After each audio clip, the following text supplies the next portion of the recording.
अस्सलाम वालेकुम नाजरीन, आप देख रहे हैं आरएनए और आरएनए के साथ मैं वकार मंजूर। नाजरीन, आपको बता दें कि इस वक्त जो आप हमारे साथ शख्सियत देख रहे हैं किसी तारुफ के मोहताज नहीं, ये पीडीपी की स्पोक्स पर्सन रफीक राथर साहब मौजूद है। रफीक साहब, सबसे पहले खैर मकदम करते हैं आपका आरएनए।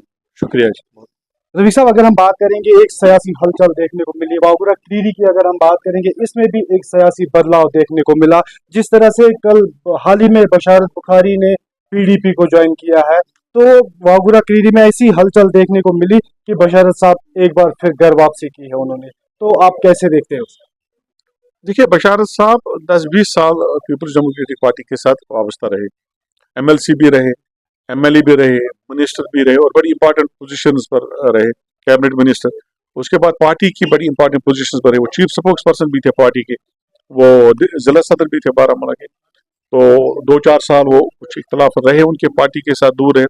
आज उन्होंने फिर पार्टी ज्वाइन की, तो जाहिर सी बात है पार्टी मजबूत हो जाएगी। इससे न सिर्फ वागोरा करेरी में बल्कि सारे नॉर्थ कश्मीर बल्कि जम्मू कश्मीर में अगर इस तरह के जो लोग हैं जिनका सियासत में बड़ा कद है, अगर वो पीपल्स डेमोक्रेटिक पार्टी ज्वाइन करते हैं तो ये वेलकम स्टेप है और मैं इसको खुशाइंदा बताता हूँ, न सिर्फ पार्टी के लिए बल्कि हमारे लिए, अपने इलाके के लिए और मजबूरी नॉर्थ के लिए भी बेटर रहेगा, ताकि नॉर्थ में भी हमारी लीडरशिप मजबूत हो और पीपल्स डेमोक्रेटिक पार्टी फिर से आगे बढ़े और ठीक ठाक से आगे बढ़े। रफीक साहब, बताया जाता है कि अभी आने वाले इलेक्शंस, असेंबली इलेक्शंस आने वाले हैं, तो अगर पीडीपी की बात करेंगे, पार्लियामेंट्री इलेक्शंस में पीडीपी का वो उतना ये नहीं रहा कि असेंबली इलेक्शंस आने वाले हैं, तो क्या स्टैंड रहेगा पीडीपी?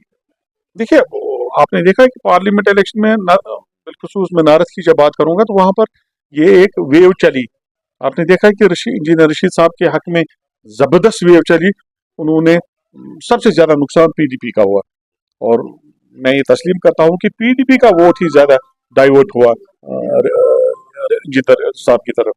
तो लेकिन अब क्योंकि जब ये असेंबली के इलेक्शंस होते हैं तो इसमें लोकल फैक्टर भी बड़ा काम करता है। जब आपकी जहाँ पर आपका एक कैंडिडेट था 18 कॉन्स्टिट्यूंसीज के लिए, अब आपके पार्टी के 18 ये होंगे और मुख्तलिफ पार्टीज के होंगे, तो फिर वहां पर लोकल फैक्टर ये होता है कि रिश्तेदारियां हैं, यार दोस्तियां हैं, फिर हमसाइयां हैं, फिर बाकी मामला हैं, अपने सोशल कॉन्टैक्ट से तो एंटायरली डिफरेंट हो। दूसरा ये कि उनका एजेंडा भी मुख्तलिफ होता है। ये कॉन्स्टिट्यूंसी स्पेसिफिक एजेंडा होता है जब आप इसमें जाते हैं असेंबली इलेक्शन में।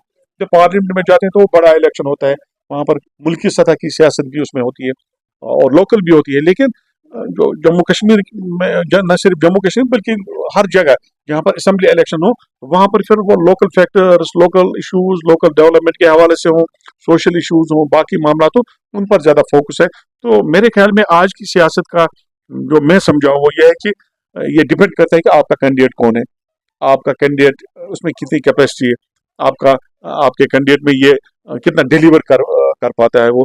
तो मेरे ख्याल में वो फैक्टर उसमें बहुत ज्यादा होगा और कैंडिडेट का अपना कितना इन्फ्लुएंस होगा आवाम पर, वो कितना लोगों के साथ जुड़ा होगा, वो भी उसमें शामिल होगा ये लोकल फैक्टर्स में। तो आप उम्मीद रखिए ये कि मुझे नहीं लगता है कि जो कुछ पार्लियामेंट में हुआ तो वो असेंबली में दोहराया जाएगा। मैं कतई तो नहीं, असेंबली में आप देखेंगे नताइज बिल्कुल मुख्तलिफ होंगे। मैं आपको बड़े इत्मीनान से कहना चाहूंगा। रफीक साहब, अगर बात 21वीं सदी की करेंगे, आज 21वीं सदी में भी लोग चाहे बिजली की बात करेंगे या पानी की बात करेंगे, आज 21वीं सदी में भी लोग सड़कों पे एहतजाज करते हुए, कहीं पानी का मसला है, कहीं बिजली का मसला है, लेकिन यहाँ से गवर्नमेंट ने एक ऑर्डर सामने लाया है कि अब पानी पे भी मीटर, स्मार्ट मीटर लग जाएगा। तो पीडीपी कैसे देखती है?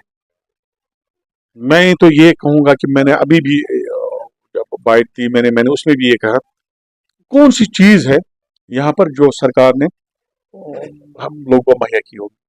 आप देखिए बिजली के लिए हम किस तरह से तड़पते हैं, सर्दियों में भी और आज गर्मी है, और आज भी हमारा क्या हाल है। ऊपर से ये कि आपकी जो गरीब से गरीब है उसकी भी बिल 2000-3000 और उससे ऊपर कहाँ से लाएंगे लोग। अब पानी का मामला, कल से आपने देखा कि अब स्मार्ट मीटर लगेंगे पानी के लिए।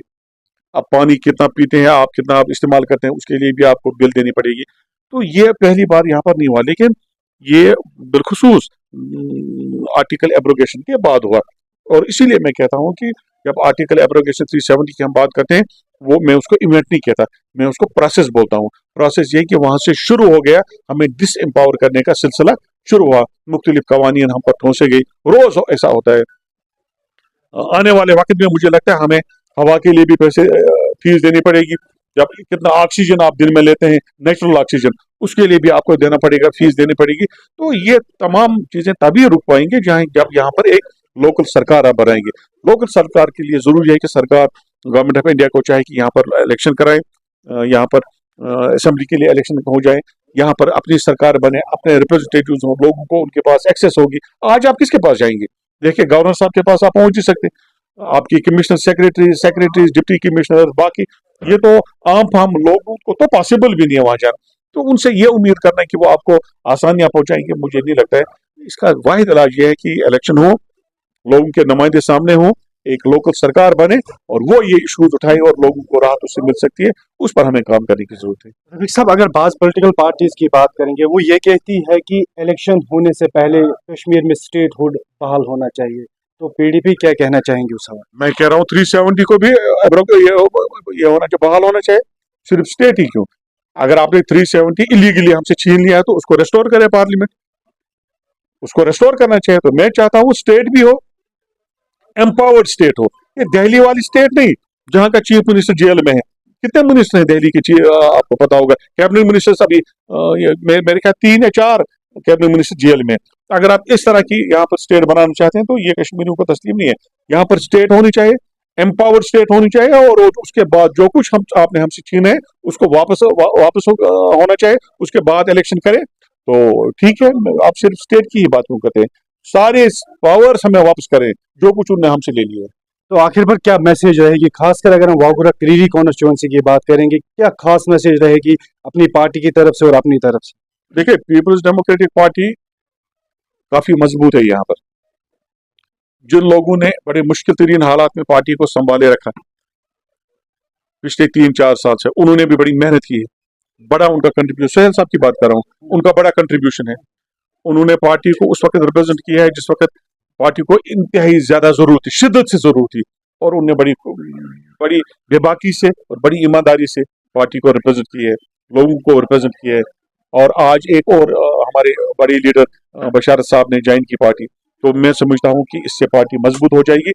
जम्मू के यहाँ के लोगों को, क्रीडी और वागोरा के लोगों को इस लीडरशिप से फायदा उठाने की जरूरत है। जबरदस्त लीडरशिप है उनके पास ऑप्शंस अवेलेबल हैं। उनके हाथ मजबूत करें, पीपल्स डेमोक्रेटिक पार्टी को मजबूत करें, और आप देखें यहाँ इंशाल्लाह खुशहाली चारों तरफ से होगी। सर, आपने सोहेल बुखारी की बात की। जब से पीडीपी में सियासी बदलाव देखने को मिला, जब से बशारत साहब ने ज्वाइन किया, आम लोग ये कहते हैं कि सोहेल साहब कहीं ना कहीं नाराज दिख रहे हैं पीडीपी को। तो आप क्या कहना चाहेंगे, क्या सच्चाई है इस बात? सोहेल साहब हमारे बड़े अजीज हैं, पार्टी के एक जिम्मेदार लीडर हैं, चीफ स्पोक्स पर्सन इस वक्त हैं पार्टी के। वो अपनी जिम्मेदारियों का उनको एहसास है, और वो अगर उनको कोई गिला शिकवा होगा तो हक बजानिब होगा, तो वो पार्टी की क़यादत के सामने रखेंगे। लेकिन ये कहना है कि वो नाराज है, पार्टी से दूर है, ये तो मैं नहीं मानता। वो पार्टी का हिस्सा है, उसी तरह हिस्सा है जिस तरह मैं पार्टी का हिस्सा हूँ, जिस तरह हमारे दूसरे लीडर पार्टी का हिस्सा है, और वो मैं समझता हूँ कि वो हमारा असासा भी है। इसलिए ये बातें होती रहती हैं सियासत में, छोटी मोटी बातें होती रहती हैं। और एक शहर है, वो बहुत ऊंची इमारत हर घड़ी खतरे में रहती है, ये बातें चलता रहता है। रफीक साहब, लोग सवाल करते हैं कि जब बशारत बुखारी पीडीपी ऑफिस ज्वाइन करने के लिए गए तो पार्टी पैटर्न महबूबा मुफ्ती वहां पे मौजूद नहीं रही, तो क्या वजूहात है इसकी? नहीं, वो उनकी तबीयत ठीक नहीं थी। उससे पहले एक दिन बशारत साहब ने मैडम के साथ मुलाकात की, तकरीबन 1 घंटा 1.5 घंटा रात को मुलाकात की। उसके बाद उनकी तबीयत बिल्कुल ठीक नहीं थी। उसके बाद आपका वाइस प्रेसिडेंट, आपके 2 जनरल सेक्रेटरीज, नईम साहब, वीरी साहब, डॉक्टर महबूब बेग साहब, हाजूरा साहब, और जितने भी लोग थे वहां पर, और मैं भी छोटा मोटा एक वर्कर हूँ, मैं भी वहां पर मौजूद था, तो सारी की सारी लीडरशिप थे। कोई ये नहीं, मैडम की तबीयत ठीक नहीं थी, लेकिन सारी लीडरशिप ने बशारत साहब को वेलकम किया, और हम उनको बड़े दिल से वेलकम करते हैं। बिलाखिर बशारत साहब ने घर वापसी की, पीडीपी को एक बार फिर अपने हाथ ले लिया, तो क्या उम्मीदें हैं पीडीपी को वाबस्ता बशारत बुखारी से? मुझे उम्मीद है कि बशारत साहब अपने विजडम, अपना एक्सपीरियंस और उनका कंट्रीब्यूशन है, उसका इस्तेमाल करते हुए पीपल्स डेमोक्रेटिक पार्टी को फिर वही जला बख्शेंगे जिसके लिए पीडीपी नॉर्थ में बिल्कुल से मशहूर थी। और जिस तरह से हमारा कंट्री, जिस तरह से हमारा डोमिनेशन था सारी नॉर्थ में, मुझे उम्मीद है कि बशारत साहब उसमें कंट्रीब्यूट करेंगे, और बड़ी जोरदार तरीके से कंट्रीब्यूट करेंगे। और आने वाले इलेक्शन में हम उसी आन बान और शान के साथ इंशाल्लाह आप देखेंगे कि हमारे नतीजे ठीक होंगे। बहुत बहुत शुक्रिया आपका बात करने के लिए। नाज़रीन, ये थे हमारे साथ बात कर रहे थे PDP के स्पोक्स पर्सन रफीक रादर साहब। आप बने रहिए RNA के साथ में। वकार मंजूर क्रीरी।